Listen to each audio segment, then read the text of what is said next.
देश की सेवा में सिक्किम बॉर्डर पर तैनात सेवा के नायब सूबेदार अपने हक के लिए दर दर भटक रहा है। उसके फ्लैट पर दबंगों ने कब्जा कर रखा है, जिसे हटवाने हर दफ्तर के चक्कर काट लिए, लेकिन हक नहीं मिल पाया। ग्वालियर में जन सुनवाई में पहुंचे नायब सूबेदार ने अपना यह दर्द जाहिर किया, जिस पर प्रभारी कलेक्टर ने मामले में तत्काल एक्शन लेने का निर्देश दिया है। दरअसल भारतीय सेना के पदस्थ नायब सूबेदार विजय सिंह आज इंडियन वेटर ऑर्गेनाइजेशन के सदस्यों के साथ कलेक्टर की जन सुनवाई में पहुंचे।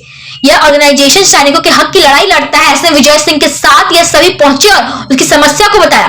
विजय सिंह ने अपने फ्लैट पर कब्जा दिलाने की गुहार लगाई है। जनसुनवाई में प्रभारी कलेक्टर को जानकारी देते हुए बताया कि उन्होंने 2 फ्लैट भारत मंडेलिया नाम के किसान से खरीदा था। फ्लैट की खरीदारी एक बीजेपी के नेता के रिश्तेदार रवि प्रकाश कुशवाहा के माध्यम से हुई थी, लेकिन जब कब्जा लेने की बारी आई तो वहां पर डॉक्टर विशाल यादव नाम के बिल्डर ने उन 2 फ्लैटों पर कब्जा कर लिया। जब उन्होंने अपने फ्लैट पर कब्जा लेना चाहा तो डॉक्टर विशाल यादव ने दबंगई दिखाते हुए फ्लैट पर कब्जा देने से इनकार कर दिया।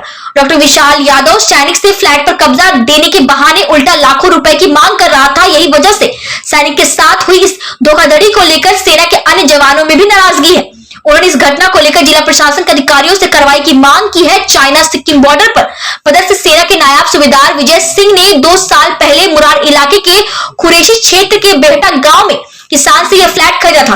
फिलहाल इस मामले की सैनिक की शिकायत के बाद प्रशासनिक अधिकारियों का कहना है कि मामले की जांच कराकर आरोपियों के विरुद्ध उचित कार्रवाई की जाएगी और सैनिक को उसके फ्लैट का कब्जा दिलाया जाएगा। वहीं विजय सिंह का कहना है थोड़े बहुत रुपए जोड़कर यह फ्लैट खरीदे थे, लेकिन दबंगों के कब्जे होने के कारण अब वह उसका परिवार मानसिक रूप से काफी परेशान है। यही वजह है कि उन्हें जनसुनवाई से आकर ऑर्गेनाइजेशन का सहारा लेना पड़ा। उनका यह भी कहना है कि वह घर परिवार से दूर देशवासियों की रक्षा के लिए ड्यूटी पर तैनात है, लेकिन इस तरह से उनके फ्लैट पर कब्जा दबंगों ने किया है। ऐसे में वह काफी परेशान है और उन्हें न्याय चाहिए। ग्वालियर से विकी शर्मा की रिपोर्ट। सेना की जो जवान आए थे उनका ये पॉइंट था कि उन्होंने जो प्लॉट खरीदा है उस पर कोई भूमाफिया कब्जा कर रहा है। इस संबंध में एसडीएम मुरार को निर्देशित किया गया है। तहसीलदार ने उनको समझ भी लिया है और कल साइट इंस्पेक्शन कराएंगे उनका।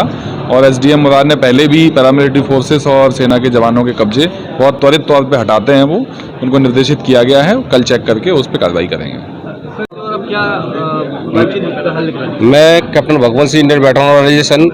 तो हमारे पास संगठन के ये हमारे पास करीबन 6 महीने से जुड़े आईबीयू के अंदर इंडियन वेटर ऑर्गेनाइजेशन में। तो ये समस्या लेके आए थे कि ऐसी बात है कि हमारा जो 2020 का केस प्लॉट है कोई सुनवाई नहीं कर रहा है। तो हम लोगों ने वहाँ जाकर के विशाल से हमारे अध्यक्ष महोदय राम सिंह साहब ने हम सब ने मिल करके जाकर वहाँ पर बातचीत करी। उसने बोला हम आपको पैसे दे देते हैं, ज़मीन दे देते हैं, लेकिन नहीं दिया उसने।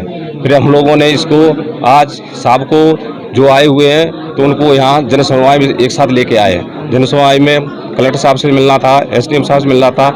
तो हम लोगों ने एक साथ मिल करके इनको इंसाफ दिलाना है। इनको ज़मीन या पैसा जो भी है मिल जाना चाहिए।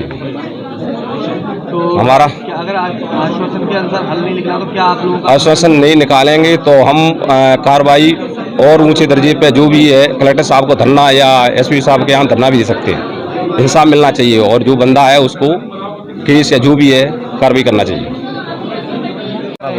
सर मैं सिक्किम बॉर्डर पर मैं सेना का एक जवान हूँ। मैं सिक्किम बॉर्डर पर तैनात हूँ। मैंने आज से 2 साल पहले एक अपने साथी के साथ मैं एक रवि कुशवाहा नाम के जो क्या है ब्रोकर है उससे क्या है एक प्लॉट खरीदा था मैंने। ये क्या है मुरार के अंदर क्या है बेहटा नाम की जगह पड़ती है। उसके बाद में जो रवि कुशवाहा है वो राज्य मंत्री दर्जा प्राप्त डॉक्टर राजकुमार कुशवाहा के भतीजे हैं। उसके बाद में मेरे को क्या है इन्होंने टाल मटोल करते रहे। उसके बाद में मेरे को बोला कि ये साइड क्या है मेरे पास में नहीं है, ये डॉक्टर विशाल यादव के पास में जा चुकी है, तो अभी आपको विशाल यादव ही प्लॉट देंगे। मैं उनसे बात करने के लिए गया तो उन्होंने मेरे को बोला कि हमारे को डेवलपमेंट चार्ज के तौर पे 9 लाख रुपए हमारे को दो या फिर अपना प्लॉट क्या है वापस हमारे को आज की रेट पे दे दो।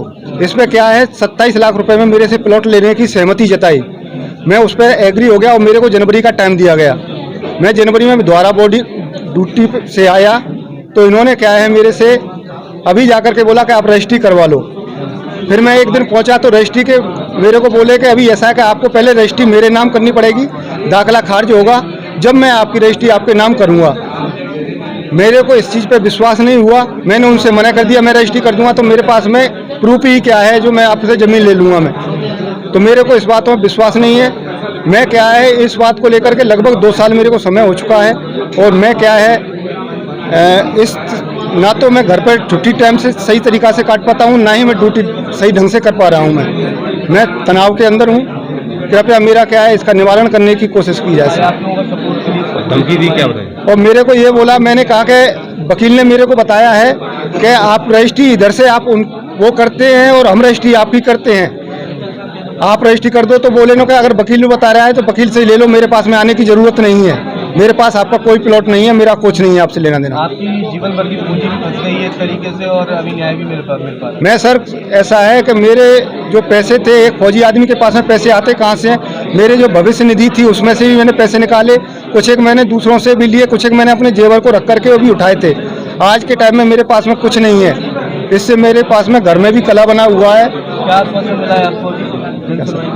क्या आश्वासन दिया है आपको? साहब ने बताया कि एसडीएम साहब को उन्होंने सूचित कर दिया है, क्योंकि आपको क्या है 2 दिन में आपको डिसीजन मिल जाएगा।